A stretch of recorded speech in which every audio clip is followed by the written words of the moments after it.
오늘 이 밤에 오신 여러분들을 주님의 이름으로 환영합니다. 약간 쌀쌀하지 않나요? 낮에는 따뜻했는데 이 시간 되니까 좀 쌀쌀한데 저 뒤쪽에 있는 히터를 좀 켜주시면 감사하겠습니다. 아마 저녁을 넉넉하게 기름진 걸 드신 분들은 좀 따뜻하겠지만 또 채식을 하시거나 조금 양을 적게 드신 분들은 좀 싸늘할 수 있는 그런 기온이네요. 우리 베드로 후서를 이 금요일 저녁에 이제 살피고 있는데, 여러분 베드로 전서가 쓰여진 방향성하고요, 베드로 후서가 쓰여진 방향성이 조금 달라요. 베드로 전서는 어쨌든 베드로 전서나 후서나 다 교회를 견고하게 하기 위해서 사도 베드로가 쓴 편지인데, 베드로 전서는 어떤 문제가 있었냐 하면 이 1세기의 신앙생활을 하려니까 너무 힘든 거예요. 왜 힘들었냐 하면 기독교인은 소수인데 많은 유대교 사람들이 기독교를 핍박하는 그런 상황이었습니다. 뿐만 아니라 이 유대 사회 속에서는 유일하신 이 단일신 하나님을 거부하고 성부, 성자, 성령 삼위일체 하나님을 주장하니까 유대 사회에서는 이 기독교인들을 이단 취급하여 핍박을 했어요. 그런데 또 로마 사회에서는요, 로마 사회는 다신주의거든요. 이 다신주의 사회 속에서 성부, 성자, 성령 삼위일체 하나님만이 참된 하나님이다. 그러니까 이 다신주의 사회에서 또 이 조롱을 받는 것이지요. 그래서 유대 사회에 살든 로마 사회에 살든 계속해서 이 기독교인들은 박해를 받아왔습니다. 그러한 박해 가운데 믿음을 잃지 말라고 쓴 서신이 베드로 전서고요. 베드로 후서는 이제 약간 방향성이 안쪽으로 들어가 있죠. 그러니까 교회가 있는데 외적인 핍박이 아니라 내부적인 문제가 발생하게 됩니다. 그 문제는 뭐냐면 바로 이단의 등장이 생기는 것이죠. 그래서 베드로 후서는 유다서와 굉장히 흡사한데, 바로 교회 안에 거짓 진리가 들어왔을 때 이것을 어떻게 방어해 나갈 것인가. 베드로는 교회를 지키기 위하여 무엇이 참된 복음이며 무엇이 거짓인지 구분해내면서 교회가 내적으로 부패하거나 내적인 이단에 의한 공격들을 막아내는 일에 이 베드로 후서를 쓰고 있는 것이죠. 그러니까 베드로 전서는 외적인 핍박, 베드로 후서는 이단의 공격, 이것을 방어하기 위해서 하나님이 베드로를 통하여 이 편지를 쓰게 했는데, 이것이 오늘날 우리에게 성경이 되어서 오늘날에도 여전히 우리에게 교훈을 가르쳐 주고 있습니다. 여러분, 지금 대수성 공사가 진행되고 엘리베이터가 이제 곧 있으면 준공 검사가 되어질 텐데,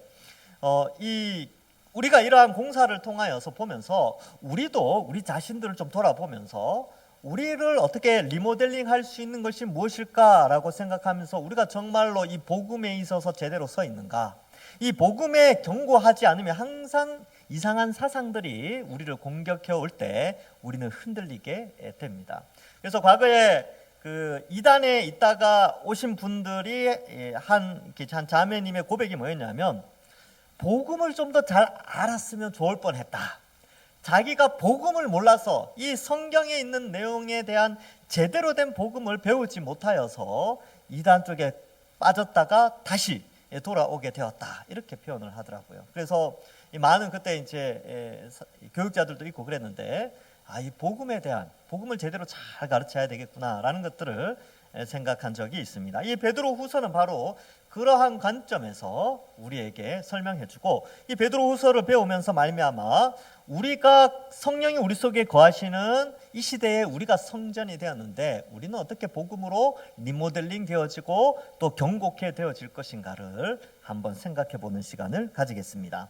4절에 이로써라고 되어 있는데 1절부터 3절에 대한 결과로써라는 것이죠. 앞에 내용이 뭐냐 하면, 하나님께서 신기한 능력을 나타내셨는데 그 신기한 능력이 뭐냐 하면 예수 그리스도의 십자가 사건입니다. 그 십자가 사건의 능력으로 말미암아 우리를 건져서 생명과 경건함으로 살아가게 하셨다는 것이 3절에 나오고요.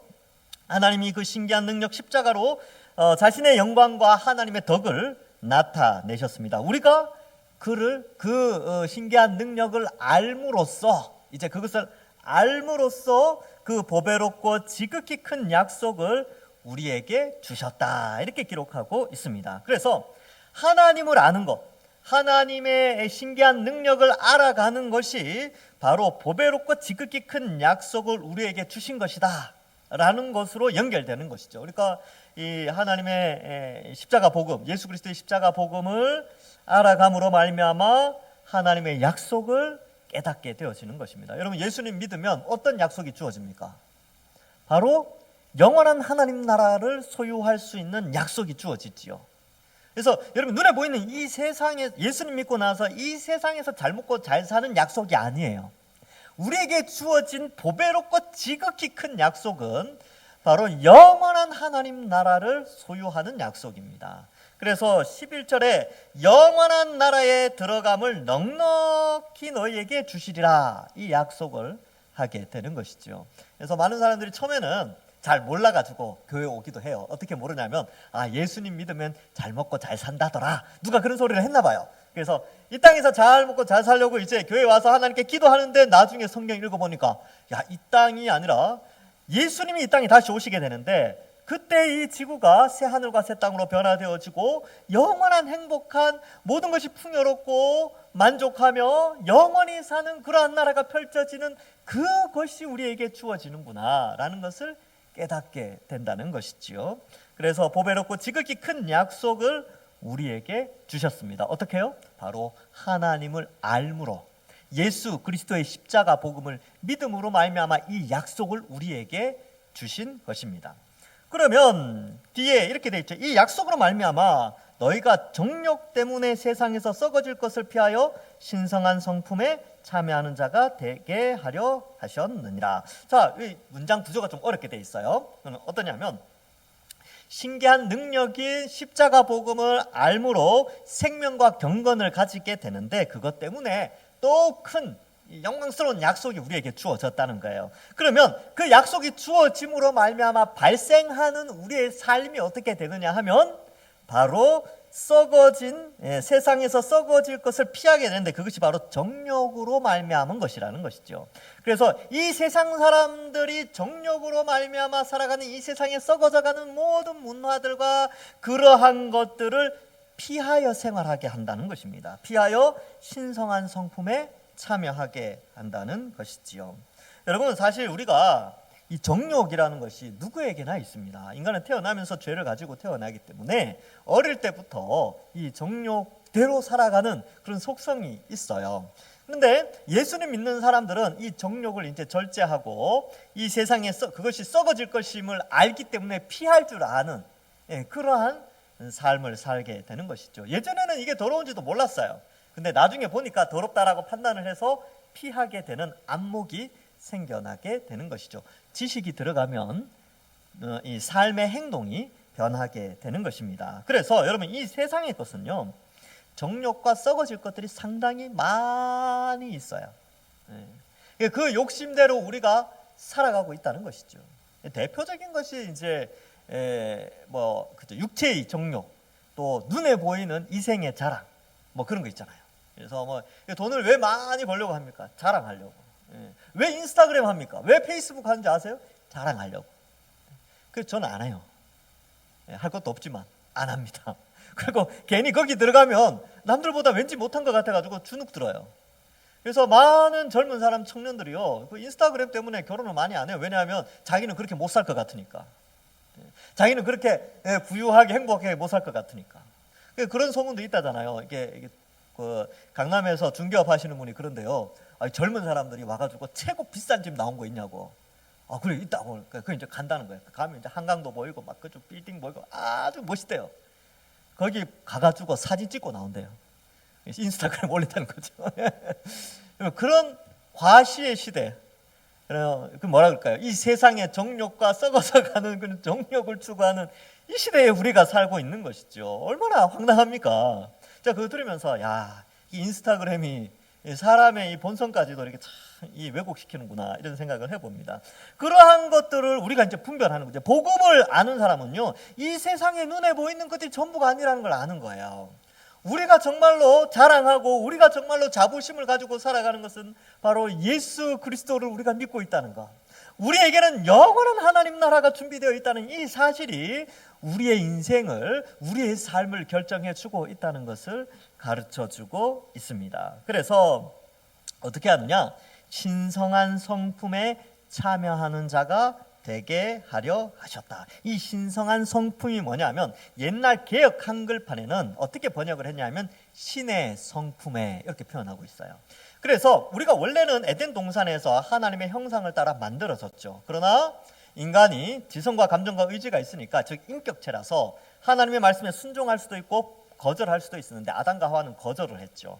반역을 했어요. 그래서 그 죄의 속성을 우리 이제 후손들이 가지고 태어나는데, 이 반역의 이 반역의 죄로 말미암아 하나님으로부터 이 하나님의 형상으로 지원받았던 그 신의 성품들이 타락하고 상실되어져 간 것입니다. 그러나 예수님을 믿음으로 말미암아 이제 우리가 그 신의 성품에 참여할 수 있도록 하나님께서 우리를 깨끗게 해 주신 것이죠. 어떻게요?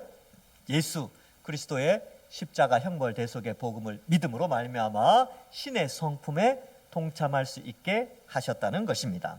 그러면 신의 성품이 뭐냐라고 했을 때 사도 베드로는 뒤에 한 8가지 정도로, 많이 있는데 한 8가지 정도로 우리에게 제시하고 있습니다. 너희가 이 신의 성품에 동참하는, 참여하게 되는 그러한 자가 되었다라고 표현하는 것이죠. 근데 왜 이 부분을 이야기하느냐 하면요, 2장에 들어가면 이 이단들이 등장하게 되는데, 이 이단들의 특징이 이 신의 성품을 다 무너뜨리고 있기 때문에 그래요. 그래서 이러한 올바른 신의 성품을, 복음이 참된 신의 성품에 동참하게 되고 참된 복음을 쫓아가야 된다. 그래서 이 시대의 많은 이단들의 교주들이나 이렇게 보면 다 이 타락해 있죠. 타락한 사람들이 많아요. 그러한 것들을 좀 설명해 주고 있습니다. 자, 그래서 일단 1장에서는 이 복음으로 말미암아 우리를 어떠한 모양으로 부르셨는가를 가르쳐주고, 혹 우리가 성전된 우리가 이러한 부분에 있어서 이 8가지 항목 중에 좀 놓치는 부분이 있다면 오늘 이 밤에 우리가 우리 자신을 점검해 봐야 하는 것이지요. 자, 그래서 첫 번째 이렇게 표현하고 있습니다. 5절에 보면 그러므로 너희가 더욱 힘써 너희 믿음의 덕에 지식을 하면서 이제 8가지 쭉 나오는데, 여기에 중요한 단어가 있어요. 뭐냐 하면 더욱 힘써. 이게 핵심 단어입니다. 더욱 힘써. 그 뒤에 보면 더하라, 7절에 보면 더하라라고 되어 있죠. 여기 5절에 더욱 힘써와 7절에 더하라 이렇게 나오는데, 원래는 원문에는요 더욱 힘써 더하라 이렇게 구가 나옵니다. 이게 원래 붙어 있어요. 근데 여기 이제 우리나라 번역에서는 번역하다 보니까 이걸 7절로 밀었는데, 원문에서는 이 세 단어가 같이 붙어 있습니다. 그래서 더욱 힘써 더하라 믿음의 덕을 이렇게 되는데, 이 단어를 찾아보니까 더욱 힘써 더하다라는 단어가 뭐 여러 가지 뜻이 있는데, 이 프리버거라는 헬라어 사전이 있어요. 거기에는 영어로 어떻게 해석을 해놨느냐 하면 try very hard 이렇게 돼 있어요.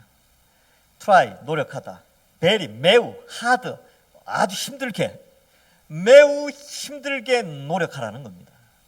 여러분, 이 신의 성품에 동참하는 것은요, 신의 성품에 참여하는 것은 하나님이 우리를 믿음으로 은혜로 택하여 주신 다음에 우리에게 요구하시는 트레이닝이 있다는 것이죠. 노력함이 필요하다는 것입니다. 왜냐하면 우리가 로봇이나 아니면 기계나 컴퓨터나 휴대전화의 앱이 아니기 때문에 우리는 인격체예요. 사고하고 감정을 느끼고 의지를 발현하여 행동하는 인격의 존재로 우리를 만드셨기 때문에, 우리의 구원받은 우리에게 우리의 생각과 마음과 의지를 변화시켜 노력해야 되는 신의 성품이 있다는 것을 가르쳐주고 있습니다. 그래서 이런 트레이닝 하는 건데, 조금 어려운 말로 이런 말 들어보셨습니까? 뭐 영적 훈련 뭐 이런 표현들이 있죠. 바로 여기에 나오는 이런 겁니다. 영적 훈련을 요구하는 것이지요. 그래서 더욱 힘써야 된다. 근데 성경을 읽어보면 힘써야 된다라는 표현이 굉장히 많이 나와요. 힘써 여호와를 알라. 너희가 여호와를 알라. 힘써 여호와를 알라. 기도하는 일에 힘써. 이렇게 나오는데, 이 힘쓴다는 게 의지를 발현하는 겁니다. 여러분, 여기 나오신 거 있잖아요. 여러분, 가만히 있는데 나오셨습니까? 힘을 쓰셔서 나온 거 아닙니까? 시간을 내어드리고. 오여든도의 회원들 같은 경우는 아이들 아직 어려요. 엄마 도움의 손길이 필요하죠. 근데 어떻게 힘썼습니까? 남편한테 맡기는 힘씀이 있었죠. 맡기고 왔어요. 얼마나 귀합니까? 힘쓰는 거죠. 시간을 내고 신앙생활을 하는 데는 힘을 써야 되는 것입니다. 하나님이 그걸 요구하시죠. 근데 이러한 것이 바로 신의 성품에 참여하는 첫 출발점입니다. 처음에 첫 단어가 믿음이죠. 믿음은 노력해서 되는 게 아니에요. 맞죠? 믿음은 하나님이 주시는 거예요. 그래서 출발점을 믿음에서 출발하는 거예요. 자, 우리에게 믿음이 주어졌어요. 자, 그럼 믿음이 주어진 우리는 어떻게 노력을 할 것인가? 덕을 쌓아야 된다 라고 되는데, 이 아레테라는, 헬라어로 아레테라는 덕은 인간에게 사용될 때는 탁월함, 또 성숙함 뭐 이런 것들로 표현되고, 이 단어 사전을 찾아보니까 시험을 견디는 과정에서 발전되는 도덕적 능력 뭐 이렇게 돼 있어요. 즉 이게 뭐냐면 사람이 어려움을 극복해 나가면서 성숙해 가잖아요. 내면이 성숙해 갔죠. 그러한 덕을 의미합니다. 이 덕은 나이가 차면 찰수록 이 덕스러움, 이 헬라어로는 아레테인데 이것이 성장해 가는 것이지요. 근데 이게 하나님께 사용될 때는 이 3절에 하나님의 덕에 자기의 영광과 덕으로서라고 나오거든요. 그리고 베드로전서에 보면 하나님의 아름다운 덕을 선전하게 하려 하심이라, 이 베드로전서 2장 9절에 나오죠. 그때의 덕은 하나님의 덕인데, 하나님의 덕을 이야기할 때는 다른 의미로 창조의 능력 뭐 이런 것과 연결되어져 있습니다. 그래서 우리에게는 어때요? 이러한 여러 가지 신앙생활을, 믿음의 신앙생활을 시작하면서 다가올 수 있는 여러 가지 어려움 가운데서 발전시켜 나가는 내면의 신을 닮은, 하나님의 거룩을 닮은 성품을 덕이라고 표현하고 있습니다. 여러분, 우리는 얼만큼 더 하나님을 닮아가려고, 또 하나님의 성품을 가지려고 할까요? 그리고 이 덕스러움, 흔히 말하는 이 우리 번역에서는 덕이라고 했는데 유익을 끼치는 도덕적 함량의 수준이 얼마나 높아져 있을까요? 우리 자신을 한번 돌아보는 거죠. 예수님 믿고 나서는 이 덕스러움이 다른 사람들이 볼 때에 표시가 나요. 아, 저 사람 예수님 믿고 나서 좀 달라졌다. 조금 뭐 예전엔 욕 많이 하더니만 욕 10번 하더니만 이제는 한 3번으로 줄었다. 뭐 이런 거 있죠. 그리고 뭐 예전에는 뭐 이렇게 아주 이렇게 사람이 거칠었는데 좀 부드러워졌다. 이런 것들이 이제 덕이 쌓여지는 그런 모습이지요.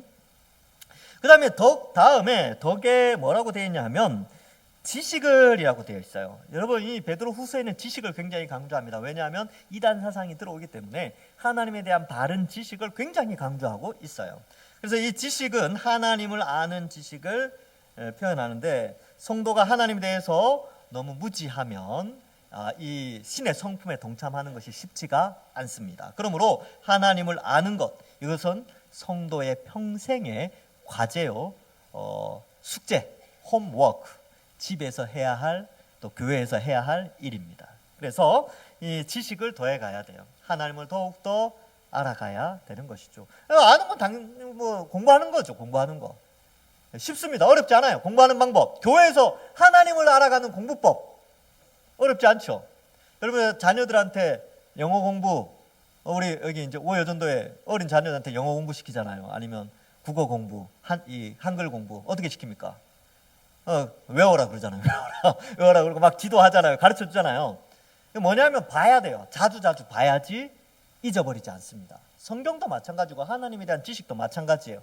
자주 봐야 돼요. 성경이 있잖아요. 교재가 있다니까요. 하나님을 알 수 있는 교재가 우리에게 주어졌어요. 옛날에는 이게 비싸가지고 가지지도 못했는데 이제는 우리가 이걸 가지고 있어요.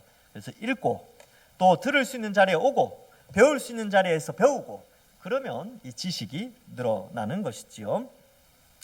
그 다음에 지식의 절제를이라고 되어 있는데, 이 절제는 이제 퓨어먼이라는 학자는 이런 표현을 썼습니다. 절제란 모든 행사를 적절하게 행하는 내적이며 외적인 자기 조절을 의미한다, 이렇게 표현하고 있어요. 뭐 말이 어렵죠. 이게 무슨 말이냐면 자기 조절을 잘 하는 게 절제래요.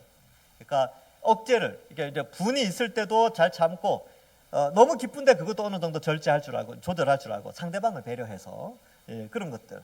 그래서 나의 성공을 기뻐할 수 있지만 다른 사람의 실패를 같이 공감하여 그 성공의 기쁨을 절제할 줄 아는, 또 나의 슬픔이 극대화되어 있다 하더라도 다른 사람의 기쁨을 위하여 함께 그 슬픔을 절제할 줄 아는, 뭐 이런 양면성이 있는 것이죠. 그래서 이러한 자기 조절의 의미, 내적인 외적인 자기 조절의 의미가 있다, 이렇게 언어학적으로 좀 표현을 하고 있고요. 또 이 성경 사전을 보면 이 절제라는 단어를 신앙으로부터 오는 지식을 기반으로 이 신자가 공고를 방지하기 위해 인내하는 선결 조건 뭐 이렇게 돼 있어요. 이거 말이 좀 어려운데 결국은 그런 거죠. 하나님을 알아가는 지식이 있을 때 절제가 나타난다는 거예요. 그러니까 지식이 많으면 절제력도 성장해 가게 되는 것이죠. 그래서 하나님을 알면 알수록요, 그 마음이 넓어지고 또 그 무게감이 있어요. 또 절제하는 힘이 있습니다. 그래서 믿음이 아주 깊어진 사람은요, 저 사람은 저런 상황에서도 참네. 와, 저 사람은 저렇게 모욕을 당하고 조롱당하는데도 견디는구나. 야, 나 같으면 벌써 교회 떠났다. 나 같으면 벌써 신앙 포기했어. 근데 저 사람, 우와, 저 절제력. 그게 바로 여기 말하는 지식으로 말미암은 절제예요. 하나님을 아는 지식이 없으면 절제하지 못합니다. 금방 이렇게 표현을 하죠. 그러나 하나님을 알아가는 지식이 쌓아지면 쌓아질수록 절제하는 능력이 더욱더 더하여지는 것이지요. 그래서 하나님을 아는 지식과 여러 가지 지식 가운데 절제는 하나님을 알기에 절제하는 것이다 라고 이제 많은 신학자들이 그렇게 표현을 하고 있습니다. 자, 그 다음 인내가 등장하죠. 이 절제 위에 또 인내하는 것이 필요한데, 인내하는 것은 참는 거예요. 견디는 겁니다. 바로 주님이 다시 오실 날을 소망하면서 견뎌내는 것이고, 주님 만나는 그날 때문에 이 세상의 정욕을 피하며 인내하게 되는 것이죠. 그래서 견디기 위해 인내가 필요하다. 절제와 인내는 성령의 열매이기 때문에 우리 힘으로는 힘들고, 성령이 역사할 수 있도록 하나님의 말씀을 부지런히 살필 때 절제와 인내가 생겨나게 되는 것입니다. 그러므로 절제와 인내는 인간이 어떤 나의 도덕적 함량의 큼에 의하여서 나타나는 것이 아니라 성령의 도우심으로 말미암아 우리가 절제할 수 있고 인내할 수 있다라는 것을 말해주고 있습니다. 그 다음에 이러한 인내의 경건을 여러분 8가지 다 해갑니다. 8가지 다 해가니까 잘 들어보세요. 경건이라고 나오는데 이 경건이라는 단어가 이 그리스도의 재림과 좀 많이 연결되어져 있습니다. 그래서 베드로후서 3장 11절과 12절에는 이렇게 기록되어 있어요. 이 모든 것이 이렇게 풀어지리니 너희가 어떠한 사람이 되어야 마땅하냐? 거룩한 행실과 경건함으로 하나님의 날이 임하기를 바라보고 간절히 사모하라.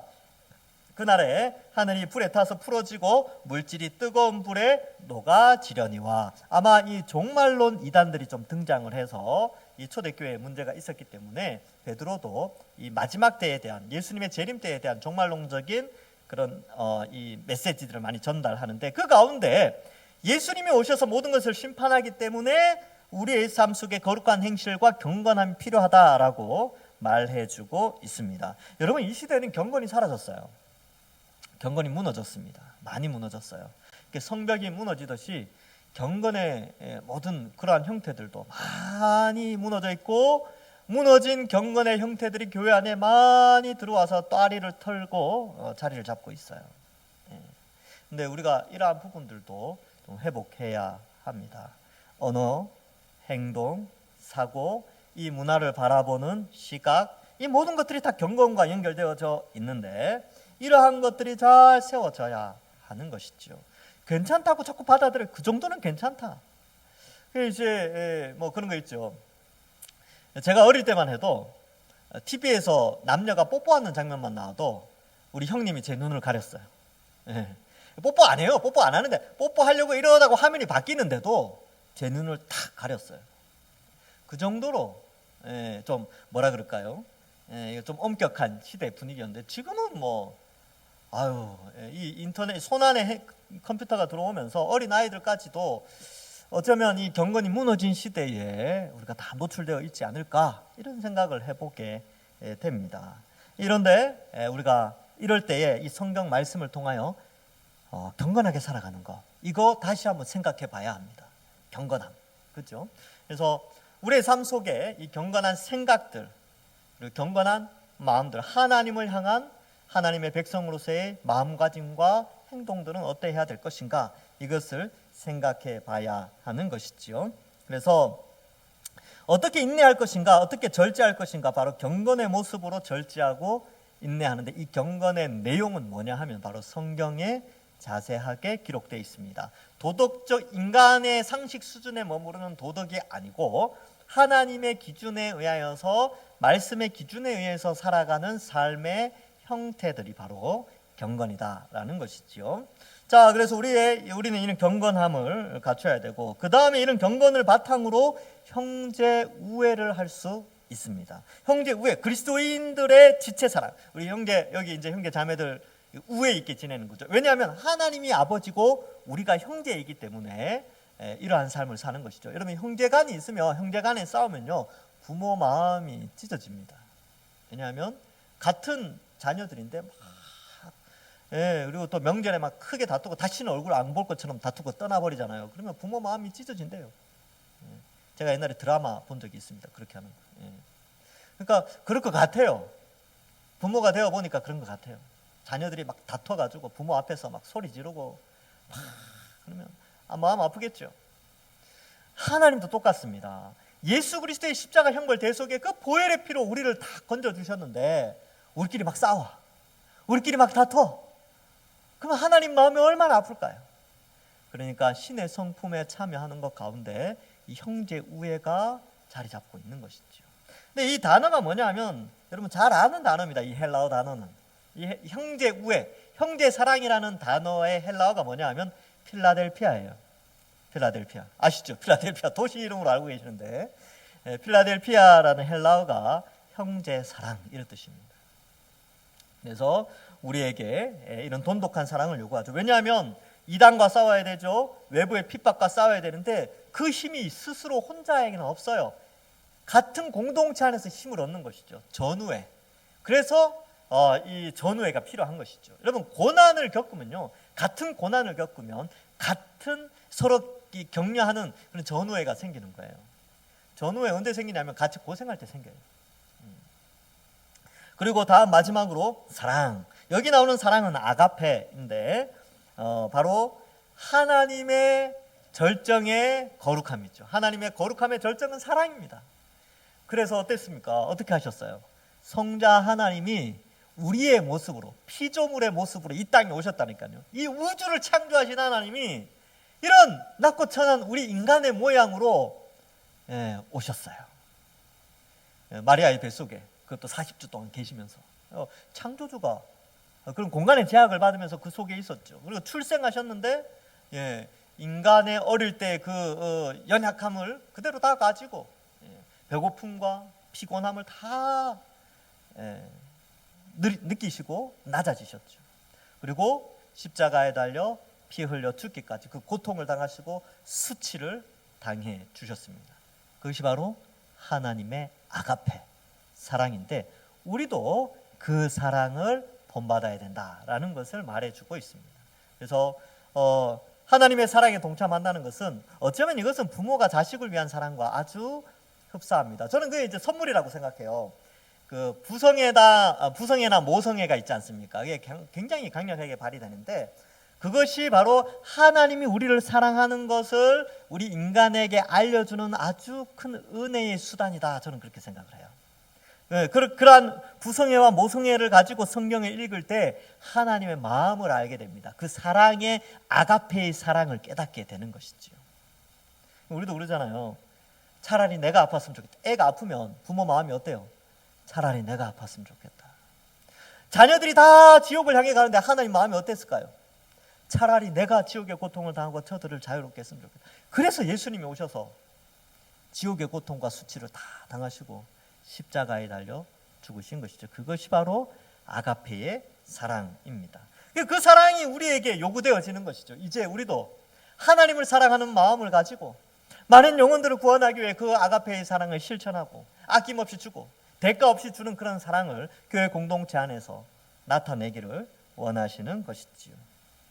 그래서 이러한 8가지의 신의 성품에 동참하기 위해 베드로 사도가 요구하는 게 뭐냐 하면 8절에 나와요. 8절에 보면 이런 것이 너희에게 있어 흡족하다는 것이 성장하다, 발전하다인데 이 8개의 성품이 교회 공동체 안에 골고루 성장하면서 나타나고 있는 상황 속에 있다는 거예요. 발전하고 성장한다는 거죠. 너희로 우리 주 예수 그리스도를 알기에 게으르지 않고 열매 없는 자가 되지 않게 하려니와 결국은 이 8가지 성품은 하나님을 알아가는, 그리스도를 알아가는 부지런함 속에서 이러한 신의 성품에 동참하는 결과를 가져오게 된다는 것을 말해주고 있습니다. 그래서 여러분, 성경을 읽어보면 왜 목회자들이 그렇게 말씀을 강조하는지, 왜 그렇게 오직 성경 한 권만을 그렇게 주구장창 강조하면서 읽으라고 하는지 이유가 성경 안에 설명되어 있어요. 우리가 꿈꾸는 이 종교적인 신앙의 삶의 레벨, 여러분들이 저에게 요구하는 것, 또 제가 여러분들에게 요구하는 신앙 성숙의 어떤 수준, 이 모든 내용들이 다 성경에 기록되어 있어요. 그래서 이것을 알면 올바른 신앙생활을 할 수 있습니다. 여러분, 아직도 한국 기독교 안에는 이 성경에 대한 지식이 부족하여 희한하게 기독교와 아주 무속이 많이 섞여 있어요. 제가 그걸 상당히 많이 느낍니다. 많이 있어요. 굉장히 많습니다. 수시로 느낍니다. 그래서 제가 그때마다 느끼는 게 뭐냐면, 말씀을 잘 가르쳐야 되겠다. 이건 내 책임이다. 이런 생각을 가지고 있어요. 부지런히 가르쳐야 되겠다. 그래서 참된 신앙이 있을 때 이 올바른 이러한 신의 성품에 동참하며 하나님의 백성으로 살아갈 수 있게 되는 것이지요. 그래서 그리스도를 알기에 게으르지 않아야 된다. 여러분, 혹시 우리가 그리스도를 알아가는 일에 혹시 게으르지는 않습니까? 이게 있잖아요. 공부하는 데는 참 열심이고 돈을 벌고 자기 개발을 하는 데는 너무나 부지런한데 그리스도를 알아가는 일에는 너무나 연약해져 있지 않은지 한번 돌아봐야 됩니다. 그런 걸 돌아보는 것이 바로 성전된 우리가 리모델링 하는 거예요. 우리가 이제 공사하듯이 우리 자신의 대수성 공사를 하게 되는 것이죠. 그래서 열매 없는 자가 되지 않게 한다. 그래서 하나님의 말씀을 읽고 성령이 말씀을 통하여 열매 맺게 하신다니까요. 그러니까 성령의 열매는 하나님을 알아가는, 그리스도를 부지런히 알아가는 이 일을 통하여 열매 맺게 하시니, 그 열매 맺는 것이 앞에 나오는 8가지의 신의 성품과 연결되어져 있는 것입니다.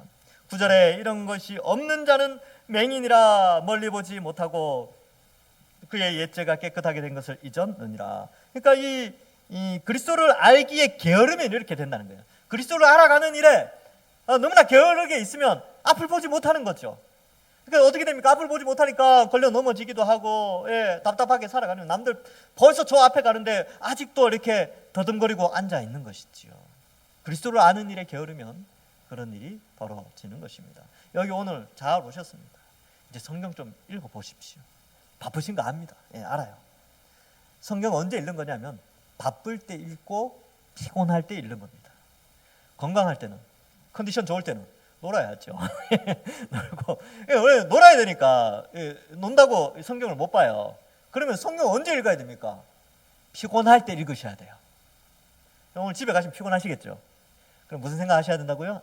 성경 읽어야 되겠구나. 그래서 읽다가 주무세요. 괜찮습니다. 좋은 생활 루틴이 됩니다. 잠들기 전에 성경 읽는 아주 규칙적인 생활 루틴. 읽어보시죠. 잠이 막 쏟아질 거예요. 얼마나 단잠을 주시는지요. 그것도 좋습니다. 오늘날 같은 이런 시대에 단잠 자게 하시는 것도 얼마나 감사합니까? 그래도 잠 잘 안 오시는 분은 교회 홈페이지 접속하셔서 설교 들으십시오. 저도 제 설교 들으면서 잘 때 많습니다. 근데 그렇게 하시는 게 좋아요. 괜히 다른 거 듣다가 그렇게 잠드는 것보다 말씀 들으면서 주무시는 것도 참 좋습니다. 배우시고 그렇게 하는 것이죠. 자, 그래서 이렇게 맹인의 삶을 사는 것이 아니라 성경은 우리에게 맹인이 아니라 밝히 보면서 부지런히 달려갈 수 있는 길을 제시하고 있어요. 하나님 기뻐하시는 길을 걸어가라는 것이죠. 성경을 읽는 것입니다. 자, 그러므로 10절에 보면 형제들아 더욱 힘써, 여기 또 나오죠. 더욱 힘써. 그래서 우리의 의지적인 면을 좀 발휘를 해야 됩니다. 하나님이 우리를 그런 인격체로 만드셨기 때문에 인격 간의 상하 간에 그런 게 있어야 되죠. 여러분, 자식들 키울 때 자식들이 부모가 시킨 대로 무조건 다 로봇처럼 행동하면 좀 부모 마음이 좀 짠하지 않습니까? 남들이 보면 그것도 좀 짠해요. 근데 아이들도 때로는 막 때를 부리기도 하고 막 그러죠. 그러니까 애들 잡잖아요. 원래 애들은 그런 거예요. 우리 어른들도 마찬가지예요. 청년들도 엄마가 이렇게 이야기해도 나는 그렇게 생각 안 한다고. 그게 인격을 가졌다는 증거예요. 인격이 없으면 무조건 다 그냥 컴퓨터처럼 이 로봇처럼 그냥 할 뿐이죠.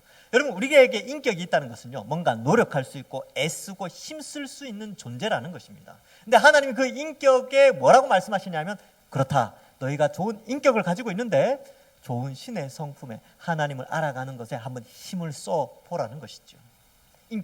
인격체로서의 이 노력을 해보라는 것입니다. 동물들은 이거 못해요.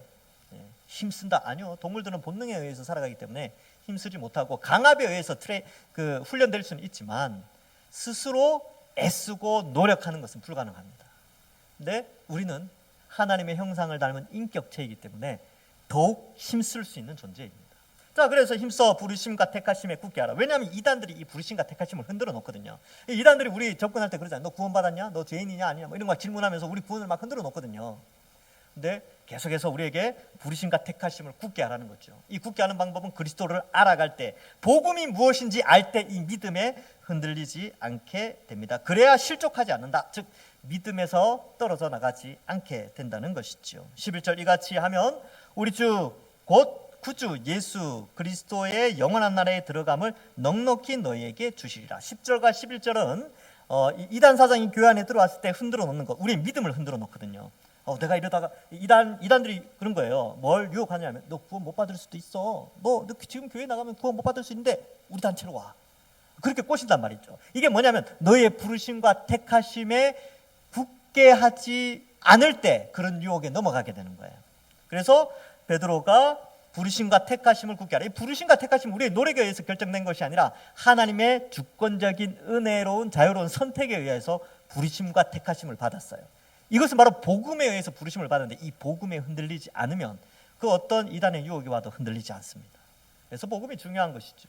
제가 나중에 제가 복음 강좌를 한번 했었습니다. 책 3권짜리 가지고 했었어요. 나중에 또 합니다. 또 한 4, 5년 후에 해요. 그때 또 복음을 들어보십시오.